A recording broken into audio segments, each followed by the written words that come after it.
പ്രതിഷേധം ഇത്തരത്തിൽ തുടരുന്നതിനിടയിൽ കേന്ദ്ര സർക്കാർ അനുനയ നീക്കങ്ങൾ നടത്തുന്നുണ്ട്. പക്ഷേ CJP വഴങ്ങുന്നില്ല എന്നുള്ളതാണ് ഇപ്പോൾ ഈ സമയം. JP നദ്ദയുടെ വസതിയിൽ കൂടിക്കാഴ്ചയ്ക്ക് തയ്യാറല്ല എന്നവർ അറിയിച്ചിട്ടുണ്ട്. ജന്തർ മന്ദറിലോ മറ്റെവിടെയെങ്കിലുമോ കൂടിക്കാഴ്ചയ്ക്ക് ശ്രമിക്കാം എന്നുള്ളതാണ് നിലപാട്. JP നദ്ദയുടെ വീട്ടിലേക്ക് CJP നേതാക്കളെ വിളിച്ചു വരുത്താനായിരുന്നു BJPയുടെ തീരുമാനം. ആദിൽ പാലോട് ജന്തർ മന്ദറിൽ നിന്ന് ചേരുകയാണ്. അതിൽ കഴിഞ്ഞ ദിവസം ദില്ലിയിൽ നടന്ന ഒരു സമരത്തിന് പിന്നാലെ പിന്നീട് JP നദ്ദ ഒരു 10 മിനിറ്റ് സമയം കൂടിക്കാഴ്ച നടത്തി. പക്ഷെ അതുകൊണ്ട് യാതൊരു ഗുണവും ഉണ്ടായില്ല. ഇത്തരത്തിൽ ഗുണമില്ലാത്ത ചർച്ചകൾക്ക് ഞങ്ങളുടെ കയ്യിൽ കളയാൻ സമയമില്ല എന്നുള്ള നിലപാട്, അതായത് ശക്തമായി അങ്ങോട്ട് കൂടി ഡിമാൻഡ് വെക്കാൻ തക്കവണ്ണം ഒരു കരുത്തിലേക്ക് CJPയുടെ സമരത്തിന്റെ ഒരു രൂപം മാറിയിട്ടുണ്ട് എന്നുള്ളത് അവർ തിരിച്ചറിയുന്നുണ്ട്. അപ്പോൾ കേന്ദ്രമന്ത്രിമാരുടെ സാന്നിധ്യത്തിൽ പലതരം ചർച്ചകൾ നടക്കുന്നു. ഇന്നലെ കേന്ദ്രമന്ത്രി ജിതേന്ദ്ര സിംഗ് പ്രതിപക്ഷ പാർട്ടികളുടെ കോൺഗ്രസിന്റെ സമരവേദിയിലേക്ക് വരുന്നതും നമ്മൾ കണ്ടു. ഇന്നിപ്പോൾ അമിത്ഷായുടെ നേതൃത്വത്തിൽ പലതരം ചർച്ചകൾ നടന്നുകൊണ്ടിരിക്കുന്നു.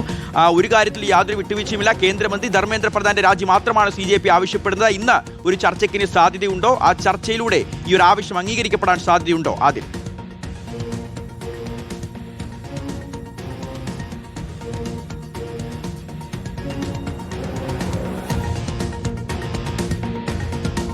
ചർച്ച നടത്തുമെന്നാണ് നേരത്തെ തന്നെ അറിയിച്ചിരുന്നത്. പ്രത്യേകിച്ച് JP നദ്ദ CJP നേതാക്കളെ ബന്ധപ്പെട്ടിരുന്നു. JP നദ്ദയുമായി ബന്ധപ്പെട്ട ആളുകളാണ് ഔദ്യോഗിക വസതിയിൽ JP നദ്ദയുമായി കൂടിക്കാഴ്ചയ്ക്ക് തയ്യാറുണ്ടോ എന്ന കാര്യം ചോദിച്ചത്.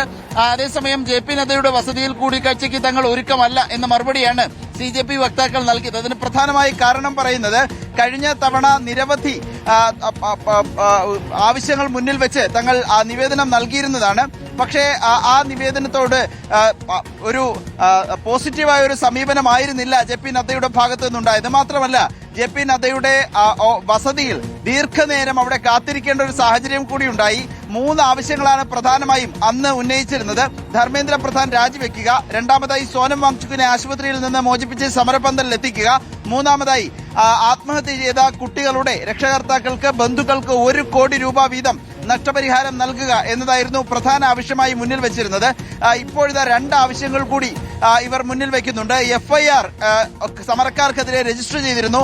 ആ FIRകൾ മുഴുവൻ ഒഴിവാക്കണം എന്ന ആവശ്യം കൂടി ഈ ഘട്ടത്തിൽ ഉയർത്തുന്നുണ്ട്. മാത്രമല്ല ഇപ്പോൾ പറഞ്ഞിരിക്കുന്നത് ജന്തർ മന്ദറിലോ അല്ലെങ്കിൽ സമീപത്ത് 2 പേർക്കും പറ്റുന്ന ഒരു സ്ഥലത്ത് ചർച്ച നടത്തണം എന്നുള്ളതാണ്. അങ്ങനെ 5 ആവശ്യങ്ങൾ ഇപ്പോൾ പറഞ്ഞിട്ടുണ്ട്. അങ്ങനെ 5 ആവശ്യങ്ങളിൽ ഒരുപക്ഷെ 2, 3, 4 ആവശ്യങ്ങളൊക്കെ അംഗീകരിക്കാമെന്ന നിലയിലേക്കൊക്കെ കേന്ദ്ര സർക്കാർ എത്തിയെന്ന് ചില റിപ്പോർട്ടുകളും വരുന്നുണ്ട്.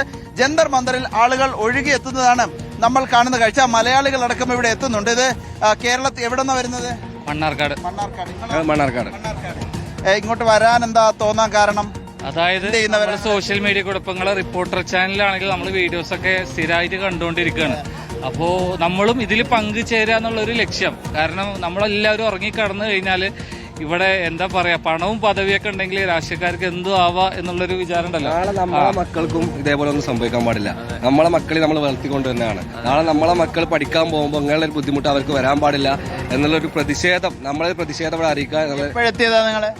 ഞങ്ങള് ഇന്നലെ രാത്രി കയറി, ഇന്ന് രാവിലെ കയറി ഇവിടെ ഫ്ലൈറ്റിൽ വന്നു. ഇവിടെ എത്ര ദിവസം നിൽക്കാൻ ഞങ്ങൾ ആലോചിക്കുന്നു? ഞങ്ങൾ ഏകദേശം തീരുമാനിച്ചില്ല, കുറച്ച് ദിവസം നിൽക്കാൻ തന്നെ കരുതി വന്നതാണ്. അതെ. എന്തെങ്കിലും തീരുമാനം ആകുകയാണെന്നുണ്ടെങ്കിൽ അത് കഴിഞ്ഞിട്ട് പോകാന്നുള്ള തീരുമാനത്തിൽ വന്നതാണ്. ധർമ്മേന്ദ്ര പ്രധാൻ രാജിവെക്കണമെന്നാണ് വെക്കണം എന്നാണ് ഇപ്പൊ നിലവിൽ എല്ലാവരും പറയുന്നത് തന്നെയല്ലേ. അപ്പൊ നമ്മളും ഈ ക്വസ്റ്റ്യൻ പേപ്പറിലൊക്കെ നമ്മളെ പറ്റിച്ച അവരൊക്കെ വലിയ ഡോക്ടറൊക്കെ ആയിട്ട് നാളെ നമ്മളെ വല്ല അസുഖമായിട്ട് അവരെ മുമ്പ് പോകുമ്പോ എന്തായിരിക്കും നമ്മളൊക്കെ അവസ്ഥ? അപ്പോ ഇപ്പോ ഇതിനെ നമ്മൾ ശക്തമായിട്ട് പ്രതികരിക്കണം. ഇതാണ് കുറച്ച് ഇൻഫ്ലുവൻസേഴ്സ് ആണ് ഇവിടെ എത്തിയിരിക്കുന്നത് കേരളത്തിൽ നിന്ന്. അങ്ങനെ നിരവധി ആളുകൾ ജന്തർ മന്ദറിലേക്ക് എത്തുന്നുണ്ട്. സമാനമായി പല ഭാഗങ്ങളിലും പല രൂപത്തിലുള്ള പ്രതിഷേധങ്ങൾ വരുന്നു. കോൺഗ്രസിന്റെ പ്രതിഷേധം ഇന്നലെ നമ്മൾ കണ്ടു. ഏതായാലും സമരം തുടരുകയാണ്. ചർച്ചയ്ക്കുള്ള വഴി ഉണ്ടാവും. അതോടൊപ്പം രാജ്യത്തെ യുവാക്കൾ അരാഷ്ട്രീയരാണ് എന്ന് പറഞ്ഞ് അവരെ അപമാനിച്ച, പുച്ഛിച്ച് തള്ളിയവരൊക്കെ ഇപ്പോൾ ആകാംക്ഷയോടുകൂടി ജന്തർ മന്ദറിലേക്ക് നോക്കുകയാണ്.